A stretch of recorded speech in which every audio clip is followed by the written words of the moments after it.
Hello friends, welcome to my YouTube channel Sai Samarth Maths Academy. Now in this video we are going to learn practice set 7.2 in chapter number 7 variation class 8th mathematics. Okay मित्रांनो, आपण या व्हिडिओमध्ये inverse variation व्यस्त चलन याविषयी सविस्तर माहिती पाहणार आहोत. सुरुवातीला आपण त्याची डेफिनेशन समजून घेणार आहोत. The statement x inversely varies as y is written as x inversely as y. दिलेलं स्टेटमेंट आहे मित्रांनो की x आणि y मध्ये इन्व्हर्स व्हेरिएशन आहे. हे जे दिलेलं स्टेटमेंट आहे हे वर्ड्समध्ये, त्याला जर तुम्हाला सिम्बॉलमध्ये लिहायचं असेल तर x आणि हे जे डायरेक्टली प्रॉपोर्शनलचं चिन्ह असतं 1/y असेल तर त्याला इन्व्हर्सली वाचन करायचं, x inversely as a y. Okay, if x is inversely as a y then x into y, x आणि y यांचा गुणाकार x into y equal to k or x equal to k upon y is the equation of variation and k is the constant of variation. लक्षात ठेवा की जर समजा x आणि y या दोन क्वांटिटी आहेत, x आणि y मध्ये जर समजा इन्व्हर्स व्हेरिएशन असेल, लक्षात इन्व्हर्स व्हेरिएशन हे चिन्हाने कसं ओळखायचं की अंशामध्ये 1 असतो, अशा प्रकारे जर 1 असेल तर याच्या दोघांमध्ये इन्व्हर्स व्हेरिएशन असतं, तर त्यांचा गुणाकार हा कॉन्स्टंट असतो, स्थिर असतो. आणि x गुणिला y बरोबर k किंवा x बरोबर k अपॉन y हे जे दोन प्रकार सांगितले याला इक्वेशन ऑफ व्हेरिएशन, चलनाचे इक्वेशन म्हणजे समीकरण असं म्हणतात. आणि याच्यात वापरलेला जो k आहे त्याला कॉन्स्टंट ऑफ व्हेरिएशन म्हणजे चलनाचा स्थिरांक असे म्हणतात. मित्रांनो, आपण या चॅप्टरमध्ये व्हेरिएशन म्हणजे चलन त्याचे दोन प्रकार आपण पाहत आहोत. डायरेक्ट व्हेरिएशन म्हणजेच त्याला आपण समचलन म्हणतो, आणि हा जो 2 नंबरचा प्रकार आहे इन्व्हर्स व्हेरिएशन त्याला आपण व्यस्त चलन असं म्हणतो. डायरेक्ट आणि डायरेक्ट व्हेरिएशन आणि इन्व्हर्स व्हेरिएशनमध्ये तुम्हाला 2 क्वांटिटी दिलेल्या असतात मित्रांनो. फॉर एक्झाम्पल, समजा मी डायरेक्ट व्हेरिएशन सांगतो तुम्हाला की नंबर ऑफ नोटबुक आणि त्याची कॉस्ट, अशा 2 प्रकारच्या क्वांटिटी घेतल्या मी. नंबर ऑफ नोटबुक म्हणजे वहींच्या संख्या आणि कॉस्ट म्हणजे त्यांची किंमत, ह्या 2 क्वांटिटी घेतल्या. तर यांच्यामध्ये तुम्हाला एक समजा तुम्ही जर नंबर ऑफ नोटबुक समजा जर एक नोटबुक समजा 5 रुपयाची घेतली तुम्ही, तर 10 जर घेतल्या तर तुमचे 50 रुपये होतील. जर नोटबुकची संख्या वाढवली तर किंमतसुद्धा वाढेल, आणि नोटबुकची संख्या जर कमी केली तर किंमतसुद्धा कमी होईल. म्हणजे 2 क्वांटिटीपैकी एक क्वांटिटी जर वाढवली तर दुसरीसुद्धा वाढते, किंवा एक क्वांटिटी जर कमी केली तर दुसरी पण कमी होत असते. अशा प्रकारे अशा 2 क्वांटिटीमध्ये अशा प्रकारचा जर बदल होत असेल तर त्याला आपण एक प्रकारे डायरेक्ट व्हेरिएशन असं म्हणत असतो. डायरेक्ट व्हेरिएशनमध्ये भागाकार हा कॉन्स्टंट येतो, स्थिर येतो, हे लक्षात ठेवा. आणि याच्यात आपण जे शिकणार आहोत इन्व्हर्स व्हेरिएशन, याच्यामध्ये समजा तुम्हाला की नंबर ऑफ वर्कर्स आणि डेज अशा 2 क्वांटिटी मी घेतल्या. एखादी काम करायचं आहे, कामामध्ये तुम्हाला समजा एक काम करण्यासाठी कामगारांची संख्या जर 10 कामगार असतील तर ते काम 8 दिवसात संपवतायत. जर तुम्ही कामगारांची संख्या वाढवली तर ते काम लवकर संपेल. जर तुम्ही कामगारांची संख्या कमी केली तर काम संपण्याला वेळ जास्त लागेल. म्हणजे तुम्ही एक क्वांटिटी जर कमी केली तर दुसरी आपोआप वाढते, किंवा एक क्वांटिटी जर वाढवली तर दुसरी आपोआप कमी होते. अशा प्रकारे अपोजिट जर त्याच्यामध्ये बदल होत असेल तर त्याच्यामध्ये इन्व्हर्स व्हेरिएशन अशा प्रकारचं चलन असतं.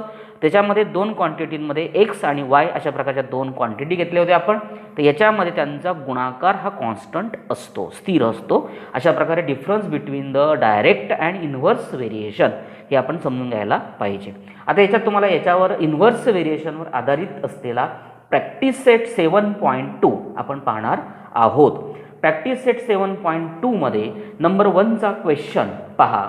The information about number of workers and number of days to complete a work is given in the following table. Complete the table. Okay मित्रांनो, नंबर 1 मध्ये तुम्हाला दिलेलं आहे, एक टेबल दिलेला आहे, नंबर ऑफ वर्कर्स दिलेले आहेत आणि डेज दिलेले आहेत, काही फिलिंग द ब्लँक्स आपल्याला भरायच्या आहेत. ओके, माझ्या 2 क्वांटिटी आहेत मित्रांनो, समजून घ्या. याच्यामध्ये पहा नंबर ऑफ वर्कर्स आणि डेज तुम्हाला आधी सांगितलं. तर याच्यात ओळखायचं की इन्व्हर्स व्हेरिएशन आहे का डायरेक्ट व्हेरिएशन आहे. नंबर ऑफ वर्कर्स तुम्हाला सांगितलं, जर समजा कामगारांची संख्या तुम्ही 10 घेतली आणि ते काम करण्यासाठी जर 8 दिवस लागत असतील आणि जर तुम्ही कामगारांची संख्या वाढवली तर ते काम लवकर संपेल. एक राशी जर तुम्ही वाढवली, एक क्वांटिटी जर वाढवली, दुसरी आपोआप कमी होते. अपोजिट अशा प्रकारचा बदल त्याच्यात घडत असतो. मग हे जे उदाहरण आहे ते इन्व्हर्स व्हेरिएशनचं आहे. याच्यामध्ये 2 प्रकारच्या क्वांटिटी तुम्ही पाहताय. त्याच्यामध्ये तुम्हाला नंबर ऑफ वर्कर्स त्याला आपण एक्स म्हणू आणि डेज जे आहेत त्याला आपण वाय म्हणू. अशा प्रकारच्या 2 क्वांटिटी आहेत. याच्यातून तुम्हाला सांगितलं मी दोघांमध्ये की एक्स आणि वायमध्ये इन्व्हर्स व्हेरिएशन आहे. Okay, x inversely as 1/y अशा प्रकारे त्याला सिम्बॉलमध्ये आपण लिहित असतो. मग दोघांमध्ये इन्व्हर्स व्हेरिएशन जर असेल तर त्याच्यामध्ये दोघांचा जो गुणाकार असतो तो स्थिर असतो. Therefore X into Y equal to K. Okay, K is a constant. केची किंमत ही नेहमी कॉन्स्टंट असते. ओके, आता याच्यामध्ये तुम्ही टेबलमध्ये दिलेल्या ज्या काही गोष्टी आहेत याचा आपण थोडासा विचार करणार आहोत. टेबलमध्ये काय दिलं आहे पहा तुम्हाला. आता ही एक्सची व्हॅल्यू आणि ही वायची व्हॅल्यू आहे. समजा तुम्ही एक्सची व्हॅल्यू दिलेली 13 आणि वायची व्हॅल्यू दिली आहे 6. आपण कॉन्स्टंटचा विचार करणार आहोत. के म्हणजे काय येईल पहा, एक्स गुणिला वाय. एक्स म्हणजे 13, वाय म्हणजे 6 बरोबर के.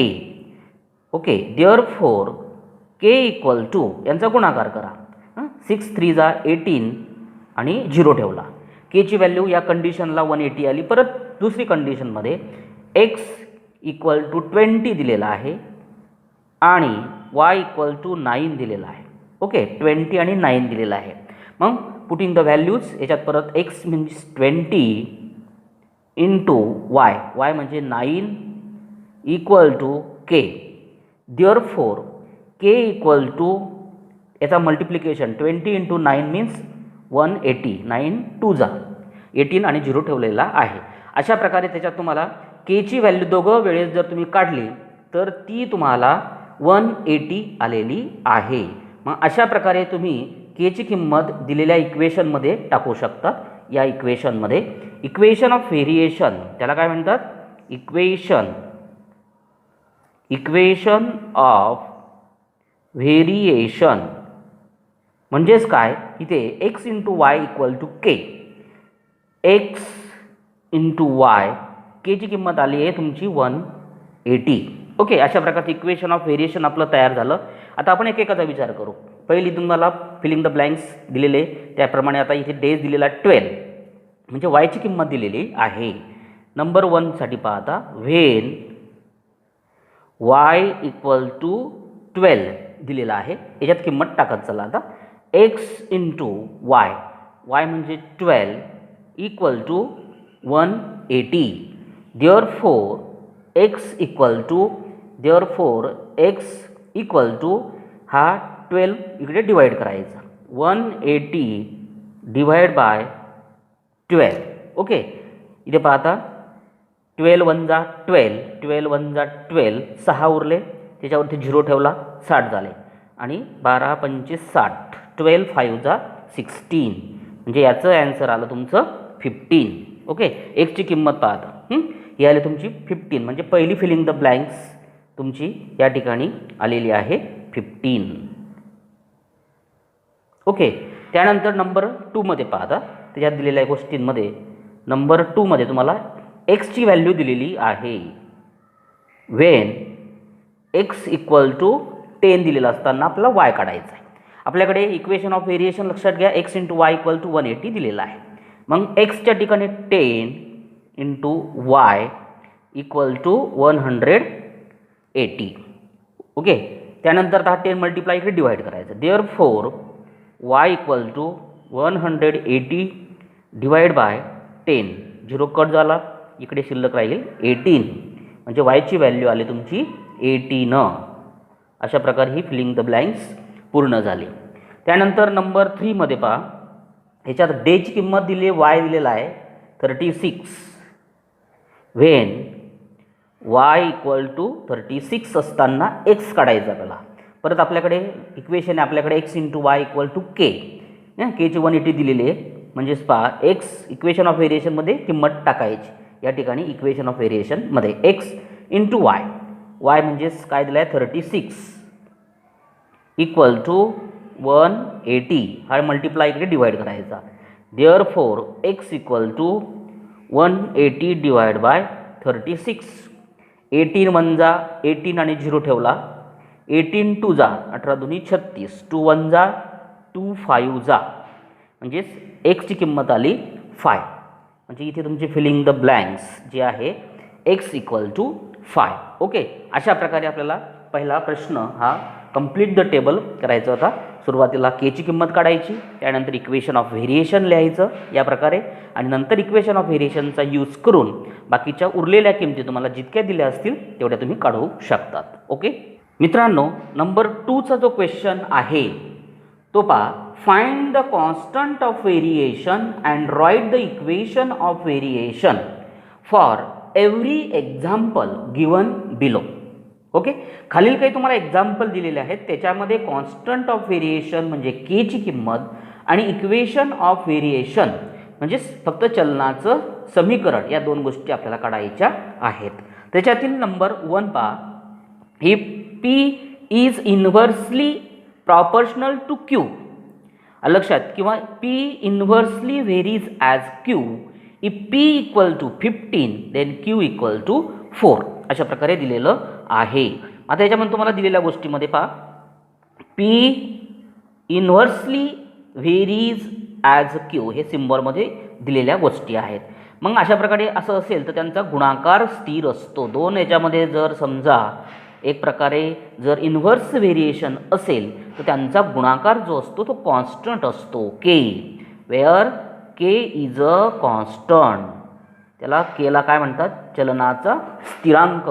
ओके, त्यानंतर याच्यामध्ये तुम्ही पीची किंमत पाहता. पीची किंमत दिलेली आहे when P equal to 15, when P equal to 15 Q equal to 4 दिलं असताना पहा, पीच्या ठिकाणी 15 into Q means 4 equal to K. Okay, याचा गुणाकार करा. 15 गुणिला 4 करायचे. 15 4 जा 16, 15 चोक 60. म्हणजेच देअरफॉर याला काय म्हणतो आपण, केला काय म्हणतो, कॉन्स्टंट ऑफ व्हेरिएशन. खाली तुम्ही लिहू शकतात constant of variation, constant of variation K equal to 60. Okay, आणि दुसरा प्रश्न दिला तुम्हाला त्याच्यामध्ये equation of variation, equation of variation चलनाचे समीकरण लिहिताना काय करायचं मित्रांनो, याच्यामध्ये फक्त केची किंमत टाकायची. P into Q, P into Q equal to K, केची व्हॅल्यू आलेली आपली 16. P into Q equal to 16 is the equation of variations. Okay, याच्यातील नंबर 2चं इक्वेशन पहा. Z is inversely varies as W. when Z equal to 2.5 then W equal to 24. Okay, आता याच्यात पहा दिलेल्या गोष्टी महत्त्वाच्या. सिम्बॉलमध्ये दिलं आहे की Z is inversely varies as W. Okay, आपल्याला माहिती आहे त्याच्यात जर इन्व्हर्स व्हेरिएशन असेल तर त्यांचा गुणाकार हा स्थिर असतो. Z into W equal to K. Okay, K is a constant असं लिहावं लागतं कंसामध्ये. त्यानंतर याच्यामध्ये व्हेन दिलेले झेडची किंमत पहा. When Z equal to 2.5 W equal to 24 दिलेल्या गोष्टी पुट करतो पहा मी. झेडच्या ठिकाणी 2.5 into W means 24 equal to K. Therefore K equal to यांचा गुणाकार करू आपण आता. सुरुवातीला 25 चोक 100 हातच्याला येईल तुमचा 10 येतील हातच्याला, 25 चोक 100. ओके, 25 दुनी 50 आणि 10 60. आणि हा एक घर पॉईंट इथे पॉईंट देता येईल तुम्हाला. म्हणजेच तुम्ही इक्वेशन ऑफ खाली लिहिता येईल तुम्हाला constant of variation K equal to केची किंमत आली 60. ओके, त्या पॉईंटच्या नंतर झिरोला व्हॅल्यू नाही. आणि खाली परत लिहायचं इक्वेशन ऑफ व्हेरिएशन. काय करायचं मित्रांनो, फक्त या इक्वेशनमध्ये केची व्हॅल्यू पुट करायची. Z into W equal to केची व्हॅल्यू आलेली आहे 60. ओके, अशा प्रकारे केची ठिकाणी किंमत टाकल्यानंतर Z into W equal to 60 is the equation of variations. Okay, याच्यातील नंबर 3चं समीकरण पहा मित्रांनो, दिलेलं आहे की S is inversely varies as T square if S equal to 4 then T equal to 5. Okay, अशा प्रकारे दिलेलं इक्वेशन महत्त्वाचं असतं, ते पहा आधी. S is inversely varies as T square दिलेलं आहे. त्यानंतरची स्टेप काय घ्यायचं, सिम्बॉलमध्ये दिलेलं जे असेल त्याच्यानंतर त्यांचा गुणाकार यस आणि T square. S into T square equal to K where K is a constant. Okay, लिहिल्यानंतर काय करायचं, दिलेल्या किमती पहा. When S equal to 4 T equal to 5, S equal to 4 T equal to 5. दोघं किमती पुट करा. एसच्या ठिकाणी 4 इंटू टीच्या ठिकाणी दिला आहे 5 इक्वल टू के. ओके, दोघं किमती टाकल्यानंतर 4 इंटू 5चा स्क्वेअर येतो 25 इक्वल टू के. याचा गुणाकार करा. देअरफोर के इक्वल टू 25 4 जा 100. केची किंमत आली तुमची 100. त्याला आपण काय म्हणतो, देअरफोर कॉन्स्टंट ऑफ व्हेरिएशन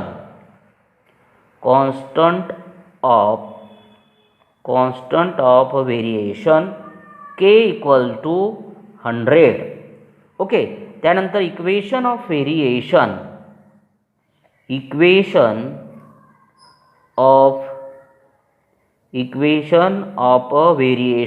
म्हणजे केची किंमत जी आहे ती इथे टाकायची. S into T square equal to K.